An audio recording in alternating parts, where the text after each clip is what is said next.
Vladimir Putin and Russia are making a move this weekend that could draw NATO nations, including the United States, into World War III.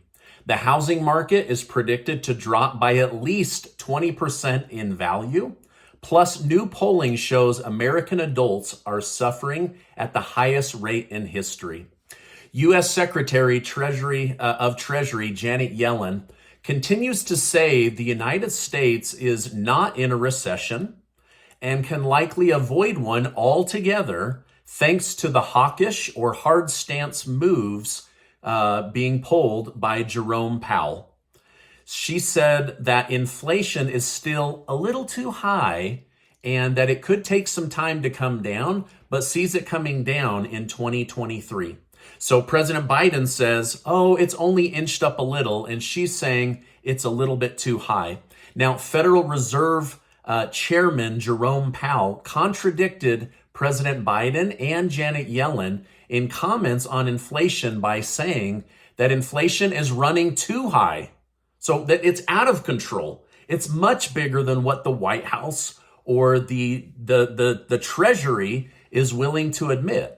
Now, President Biden had said earlier this week that inflation had only moved an inch, just barely, during a 60 Minutes interview. But Powell went on to say, there is no painless way to bring this runaway inflation back under control. So basically, he's warning there is going to be pain, which is scary because I think a lot of us are already feeling the pain of the Federal Reserve's moves, of the White House's policies, and also of this crazy inflation. Well, things could get exponentially more complicated with the Russia-Ukraine war in the next several days. As of right now, 4 territories on the Ukraine-Russia border have been annexed by Putin, and they are calling for a referendum vote. Basically, a referendum vote allows the people in those districts or areas to hold a vote where they, the people, decide whether they want to be a part of Russia or whether going forward they want to continue to be under Ukraine. Now, these 4 areas are highly populated with Russians. They speak Russian, they think Russian, they behave Russian, but they've been under Ukraine. In fact, if you do some research beyond the mainstream media narrative, these 4 areas prior to the war breaking out show ample evidence of the Ukrainian government attacking these areas. So basically, they know that these are areas that highly favor Russian lifestyle, and so they've been attacking these areas. It's one of the things that provoked Putin to go to war in the first place. So now these 4 areas or sectors or regions want to hold a vote on whether to join Russia officially. And NATO and Ukraine likely are not going to take this lightly if they decide that they want to be pro-Russian. And we're already seeing that coming out of the White House. For example, Jake Sullivan, head of national security, has already made it clear the United States and likely no other NATO nation will accept these new regions as being Russian, except for maybe the country of Turkey, which has strong relationships with Russia already. But Sullivan is saying there's no way we're going to accept these as Russian territory, even if the people in the territory vote to be Russian.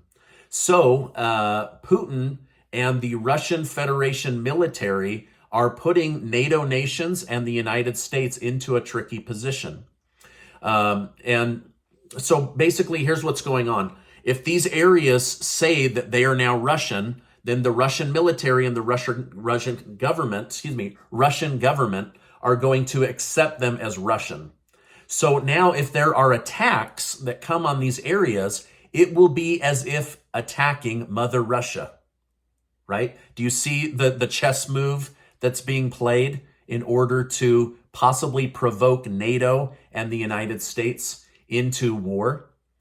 Now, this is starting to divide different parts of Europe. For example, the president of the country Hungary says he will accept these new areas as Russian if the people decide to vote to be Russian, and has called on NATO nations to remove Russian sanctions by the end of the year so that Europe can go back to some semblance of normal and get their gas and oil turned back on and not freeze to death. So he's basically saying, enough with the sanctions, let's move on. Too many lives are at stake over in Europe for us to be playing around with these sanctions that aren't having the same effect that we thought they were back in the spring when we all voted to put them into place. So there again, you're starting to see a divide in the way that different European nations want to look at this war. Many are ready to move on, while others, like the United Kingdom, have been secretly telling Volodymyr Zelensky of Ukraine, do not seek for peace, do not seek for peace, do not seek for peace. So again, this could blow the whole narrative up depending on how these regions vote. But as of right now, it looks like they will vote to be Russian, which means any attack on them will be an attack on Russia. So big story coming out of the news today. Economists are warning that housing prices could come down between 20 to 40%, 20 on the high end, on the low end, and 40% on the high end. In fact, Ian Shepherdson, the chief economist at Pantheon Macroeconomics, said he believes there will be at least a 20% decline in property valuation by the middle of 2023. He pointed out that real estate rose too quickly during the lockdowns, and with the Fed's cheap interest rates, it only further drove up the real estate hysteria during the COVID lockdowns. So this could be bad if you're counting on that valuation. But for those of you in the community that are trying to get into your first home, or you're trying to level up, go from a starter home to something bigger for your family, within the next 6 to 9 months, many economists are saying we are going to see real estate values coming down very quickly. Now, regarding the record situation involving former President Donald Trump, the judge over the case has thrown multiple curveballs at the situation. For example, an appeals judge has given the Department of Justice permission to continue to review the documents formerly stored at Mar-a-Lago, which goes against what the federal judge ruled, saying you are not allowed until the special master reviews all the documents.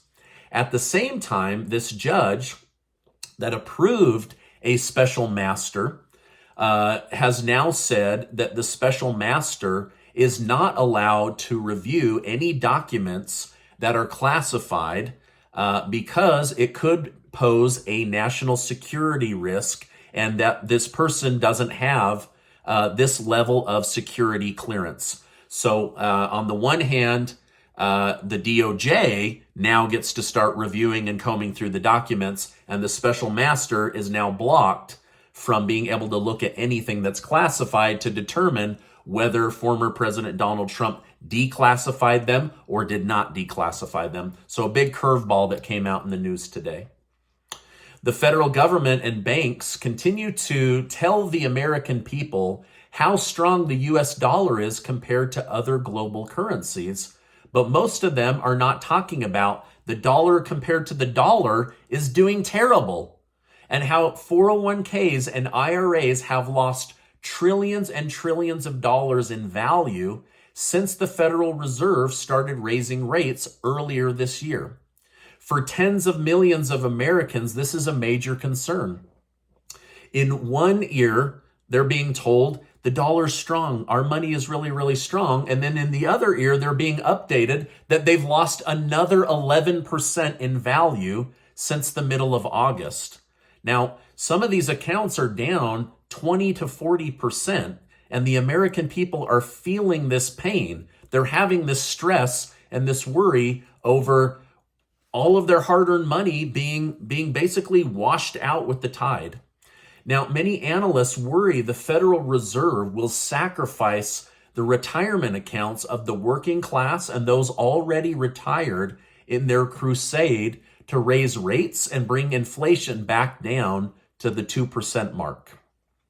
Let me know in the comments, do you have an IRA or a 401k that has lost value because of the Federal Reserve's actions?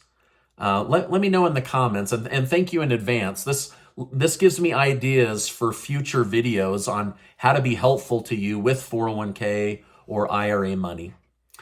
Now, sadly, a new Gallup poll shows American adults are suffering. The poll asks on a scale of 1 to 10, how much people are struggling, from thriving to surviving and everything in between. What's scary is the data shows that people are in worse shape mentally and financially than they were even during the Great Recession of 2007 to 2009. And shockingly, they're worse off than even during the COVID lockdowns. So when we were all locked down, forced into masks, we were hearing all this crazy news about 20 million people being unemployed. This data shows that mentally and financially we're worse off than then. I mean, this is really bad. I don't know if the White House has access to this data. It's the Gallup poll, which the Gallup group is one of the most trustworthy data collection polling groups in the nation. But in the footnotes of the study, it showed that economic insecurity was the number one factor driving American adults' unhappiness. So people are just struggling financially, wondering how they're going to pay their bills, put food on the table, keep a roof over their head. So this data is very, very concerning. Now, as you know, the leading cause of death right now outside of heart disease is drug-related death linked to fentanyl. And fentanyl is pouring across our southern border at a rate we've never seen before. Every day I read about new drug busts where there's enough fentanyl to kill a town of 1 million people, or enough to wipe out every person that lives in San Francisco, or enough to wipe out half of the adults in the United States. I mean, scary, scary stories. Well, now the governor of Texas, Greg Abbott, has had enough. He said he can't wait on the White House to make changes at the southern border. So as of today, he has signed into law that any death linked to fentanyl will be classified as murder. So if somebody gives it to a friend at school, or they give it to somebody with a bag of marijuana or cocaine or whatever, that drug dealer or that drug connection, you are going to be labeled as a murderer, and you will be prosecuted to the highest extent of the law. They're not joking around anymore. He also signed into law naming drug cartels as foreign terrorist organizations, and will be creating a law enforcement task force to go after the drug cartels. Now, I've seen in the comments some of you saying that your loved ones have died from fentanyl. So this is a big deal. This is close to home. This is a big story that is largely being ignored, but our southern border, it's just flowing in like we've never seen before. So hopefully some of this new law can stop some of that before it gets into the rest of the country. It wouldn't shock me if Arizona files changes and puts this into law as well. Now, this is my update for today. As I know more, I will definitely come on and share more with you. Before you go, make sure to take 20 seconds to sign up to be one of the winners of the $6,000 cash giveaway that Casey and I are doing. Thanks to generous video sponsors. 20 of you are going to win, and we're excited to give that money away at the end of the month. I'll leave a link down below. Now, before you go, I want to remind you that you are amazing. Before you go, make sure to check out this video, or if you have a mortgage, check out this in-depth interview with Michael Lush, where he and I talk about a way to pay off your mortgage in less than 7 years. Hey, I appreciate you being in my community, and I will see you on the next video.